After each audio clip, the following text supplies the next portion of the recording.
Scripture reading this morning is from the book of Malachi, chapter 3, verses 1 through 3. Behold, I send my messenger, and he will prepare the way before me. And the Lord whom you seek will suddenly come to his temple, and the messenger of the covenant in whom you delight. Behold, he is coming, says the Lord of hosts. But who can endure the day of his coming, and who can stand when he appears? For he is like a refiner's fire and like fuller's soap. He will sit as a refiner and purifier of silver, and he will purify the sons of Levi and refine them like gold and silver, and they will bring offerings in righteousness to the Lord. The second reading is from the book of Romans, chapter 12, verses 1 through 3, and verses 9 through 21. And by the way, I'm actually reading from the English Standard Version today, so it's not going to match exactly what's on the screen probably. I appeal to you, therefore, brothers, by the mercies of God, to present your bodies as a living sacrifice, holy and acceptable to God, which is your spiritual worship. Do not be conformed to this world, but be transformed by the renewal of your mind, that by testing you may discern what is the will of God, what is good and acceptable and perfect. For by the grace given to me, I say to everyone among you, not to think of himself more highly than he ought to think, but to think with sober judgment, each according to the measure of faith that God has assigned. Let love be genuine. Abhor what is evil. Hold fast to what is good. Love one another with brotherly affection. Outdo one another in showing honor. Do not be slothful in zeal. Be fervent in spirit. Serve the Lord. Rejoice in hope. Be patient in tribulation. Be constant in prayer.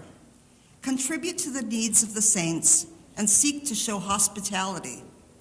Bless those who persecute you. Bless and do not curse them. Rejoice with those who rejoice. Weep with those who weep. Live in harmony with one another. Do not be haughty, but associate with the lowly. Never be wise in your own sight. Repay no one evil for evil, but give thought to do what is honorable in the sight of all. If possible, so far as it depends on you, live peaceably with all. Beloved, never avenge yourselves, but leave it to the wrath of God. For it is written, "Vengeance is mine, I will repay," says the Lord.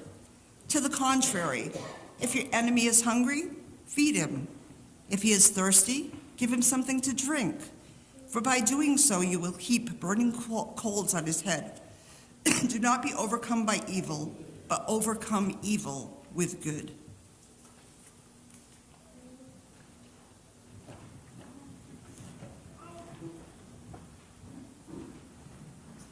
There were 3 pastors who went away on a retreat together. And they were there for a couple of days and, sharing a little bit more each day about their own personal lives. And finally, the last night they were together, they really got into things that they hadn't told anybody else. And they started to talk about what they were tempted by. And the first one said, well, I hate to tell you this, but I'm really tempted by drinking. And I actually went to one of the board meetings of the church when I had had too much to drink. And he said, I don't know if anybody noticed it. Nobody said anything to me, but, I've just been waiting to be found out since then.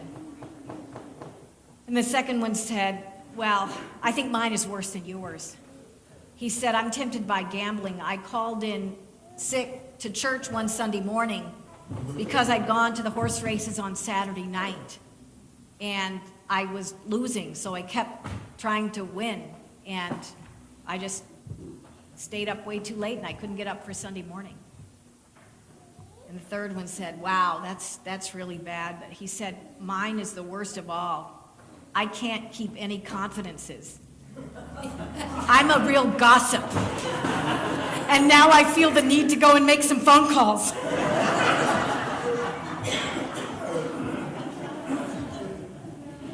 Lead us not into temptation. I was in Chicago last weekend celebrating my 35th birthday with our children. Yes, lead us not into temptation.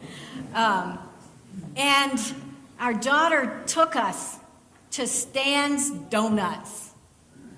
Supposedly the best donuts in Chicago, although I think it must be the best donuts in the world. And I saw it through the glass in the window case. It was so beautiful. It was luscious, thick chocolate frosting over a glazed donut filled with peanut butter and banana. I had to have it. My daughter bought it for me, and she's like, Mom, it's your birthday. You can celebrate. And I told myself I would have some self-control, and I would cut it in half, and I would only eat half of it, and I would save the rest for later. Yes, the donut, I knew that when I bit into it, it would taste like heaven. But I also knew that the donut is terrible for you. It's loaded with saturated fat and sugar, and it must have 2,500 calories a bite. But I took a fork, and I took one piece of it, and I put it in my mouth, and the crunch was just perfect. It wasn't too sweet, and it was just exactly right. And my teeth squished into the chocolate frosting that was so thick on it. And the peanut butter and banana just made it a delight. And I don't remember anything after that. Because when I became aware again, I was licking the chocolate frosting off my fingers, and the plate was empty. Oh, Lord, lead us not into temptation. That's, one of the things that's tempting is wonderful food. But there are other things that tempt us. Can you think of things that are temptations? Not for you necessarily. We don't want to have this be public confession time. But, for someone, what are some things that are temptations? Shopping, yes. Spending more money than we have, right. Yeah, some delicious kind of food is a temptation. Power, yes. We're tempted to claim power and to use our power over others in ways that are harmful. What else? To speed, driving too fast on the road. Oh, yeah, that's a temptation too. Yes.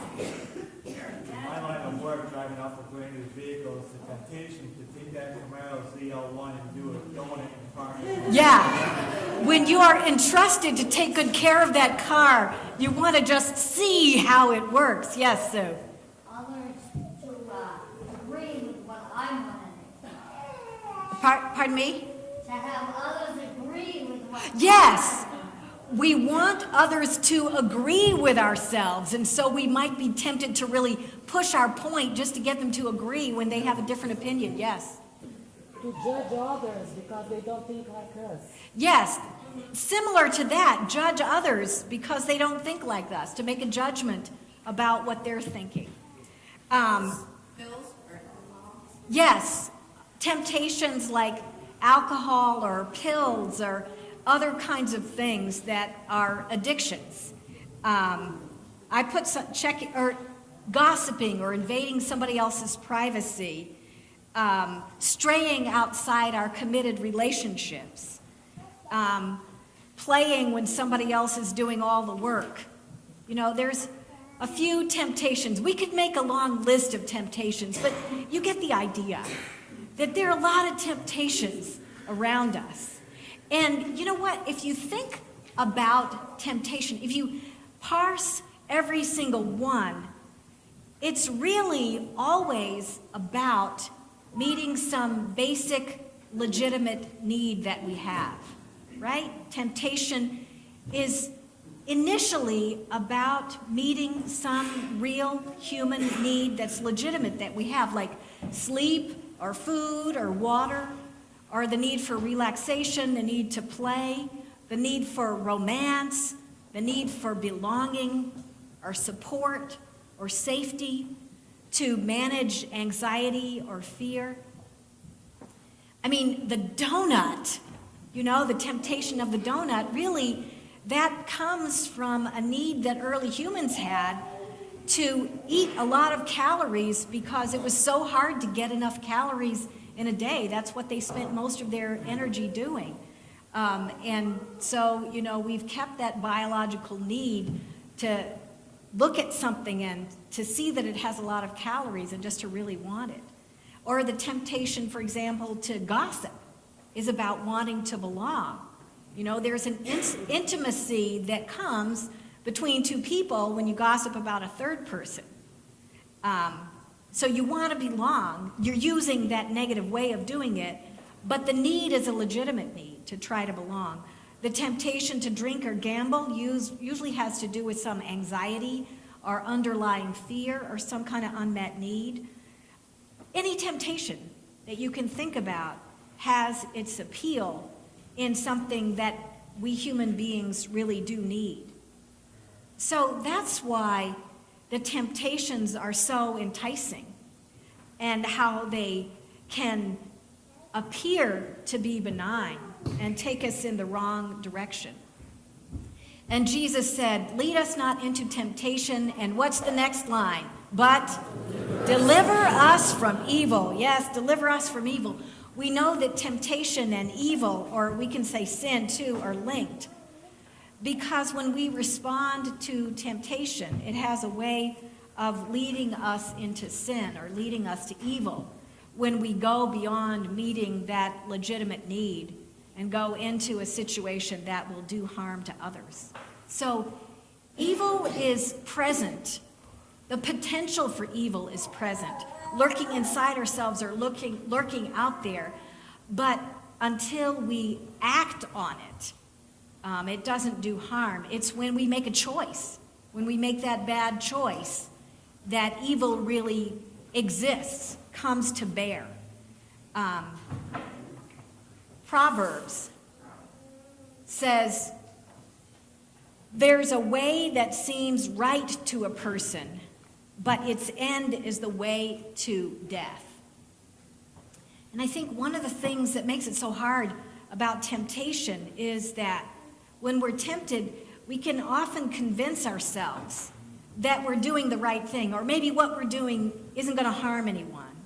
Even as we walk that path of self-destruction, The Bible often describes evil as the trickster, the one who tricks us.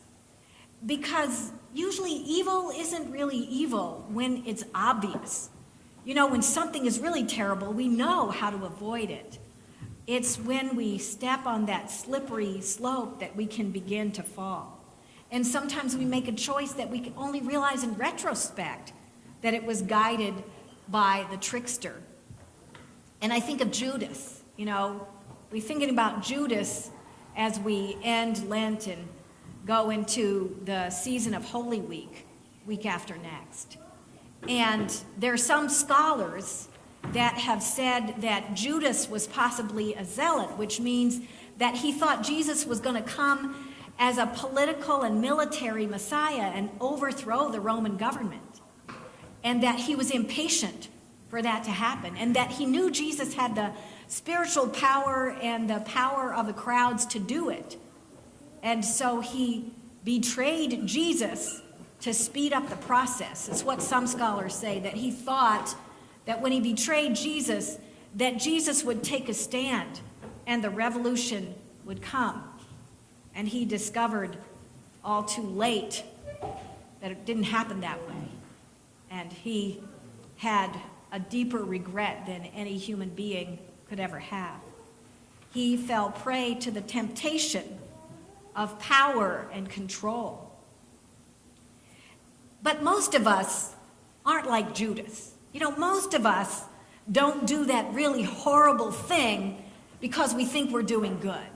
I mean, we know terrorists do that. A lot of terrorists do something because they think they're doing something good in their heads, and when what they're doing is really horrible. But that's not most of us. For most of us, the sin or the evil that we're tempted by is like the other disciples, like Peter, or like any of the other disciples, that when Jesus was in danger, Peter denied him, you know, because he was afraid. Or the other disciples fled.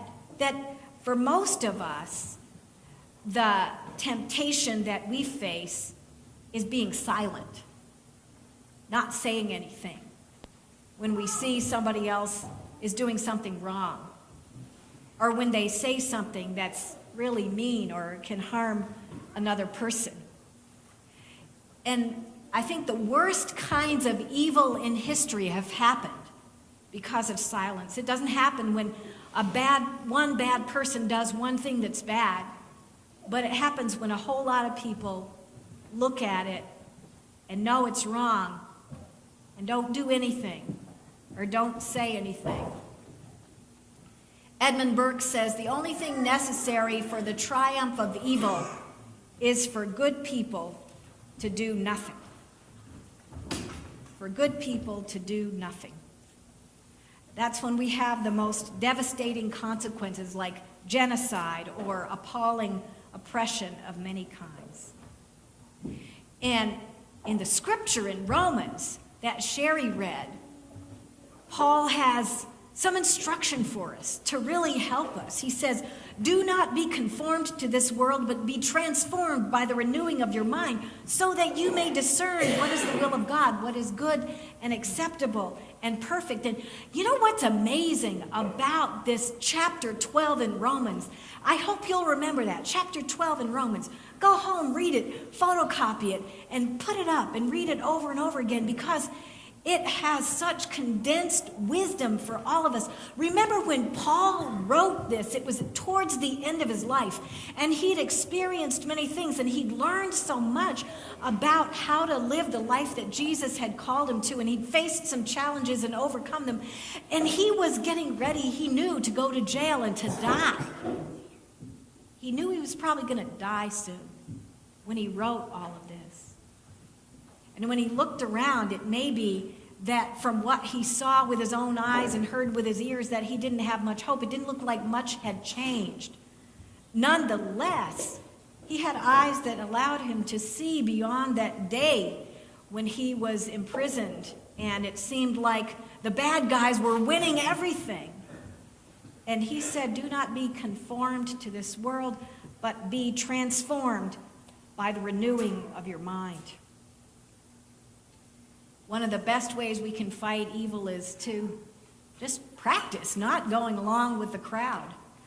Even if it's like putting a little streak of a different color in your hair or wearing something different in your clothes. Just practice standing in your own feet, or practice being willing to have the integrity to be disciplined about following the good.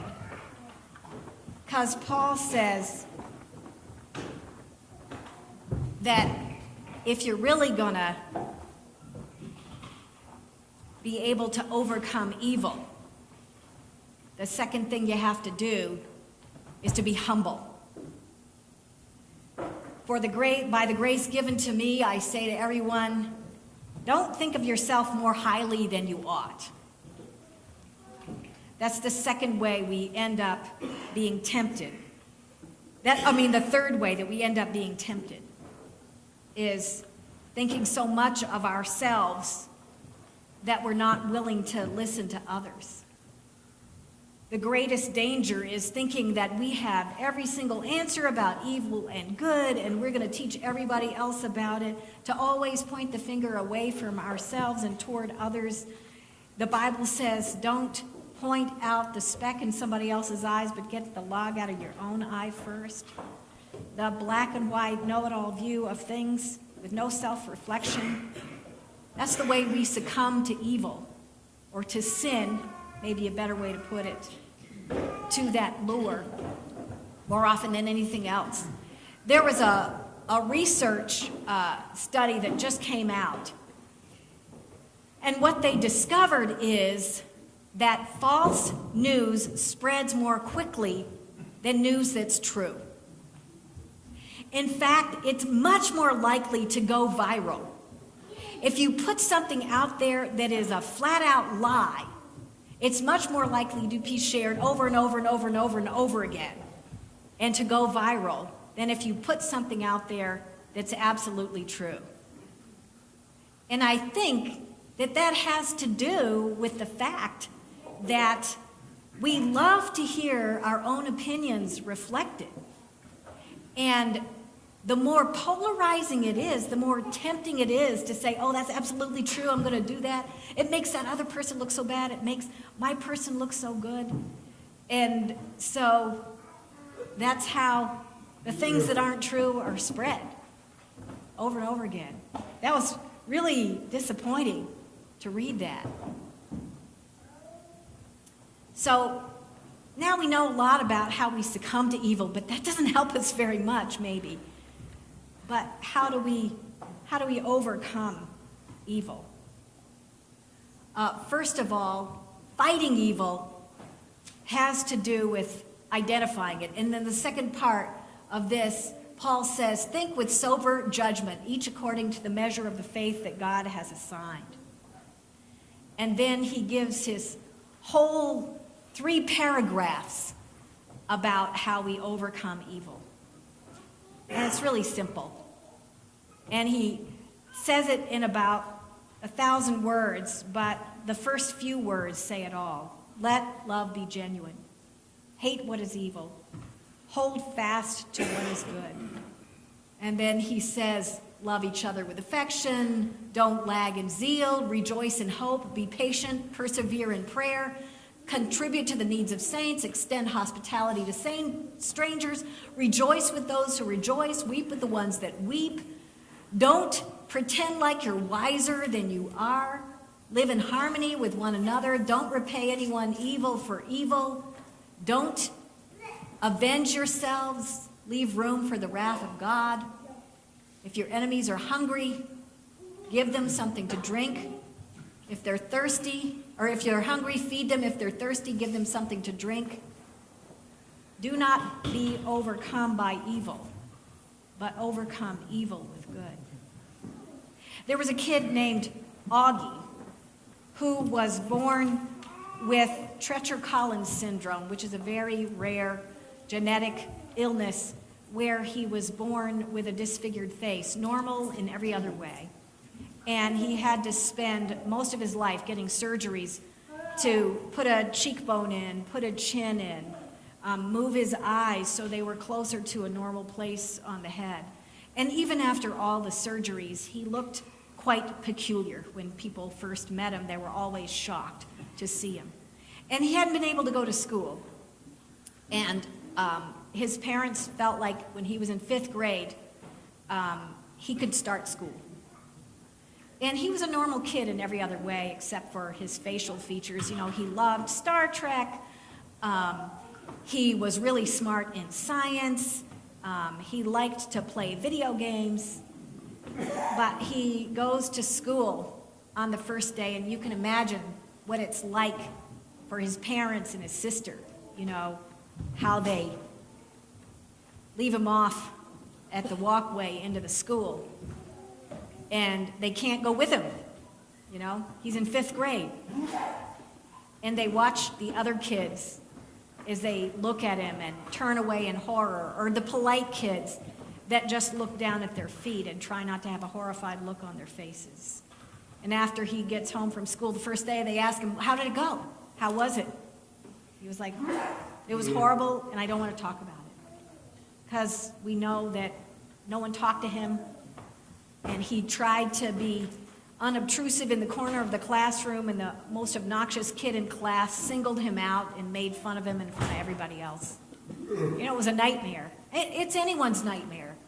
As a parent, as a sister, or if you're going through it yourself. And this one kid, Jack, started hanging out with him. And he did it at first because the principal asked him to.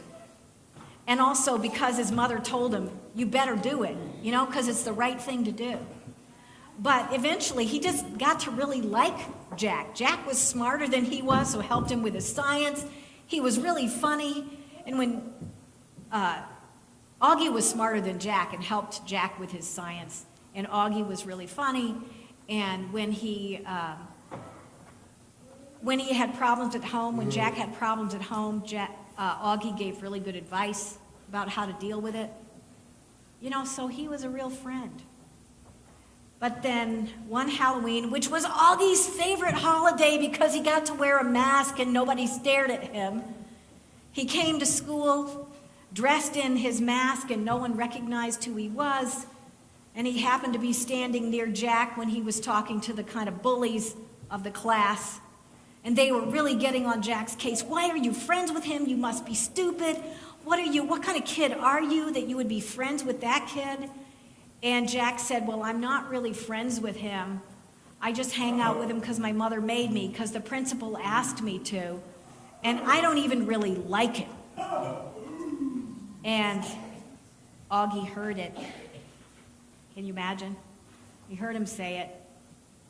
And he ran out of the classroom crying.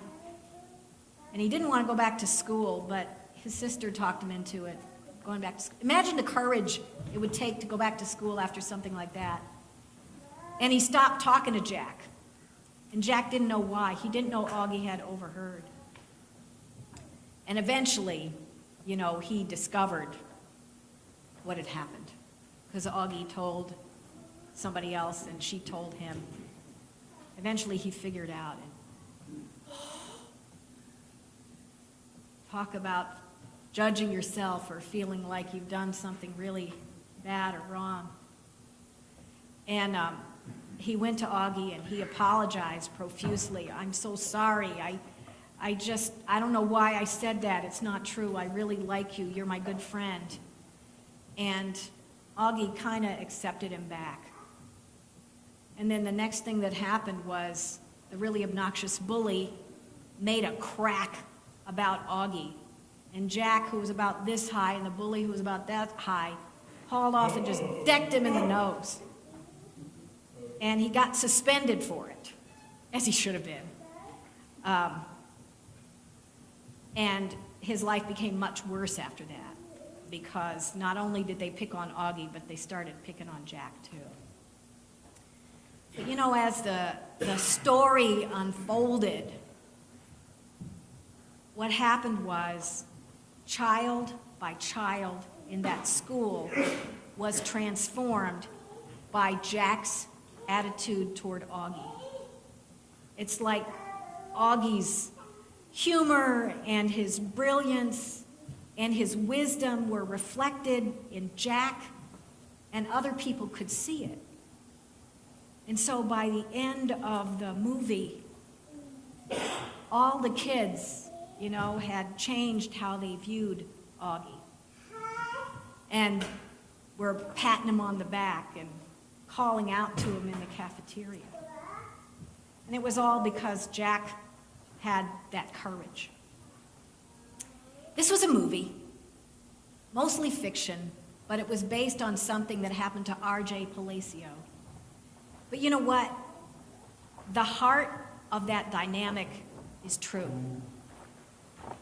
That when we're able to stand for what's right and what's good wherever we go, however we speak, and whatever we do, then little by little, all the people around us are transformed by it. So, Paul calls out to us today and says to us, let love be genuine. Hate what is evil. Hold fast to what is good. Amen.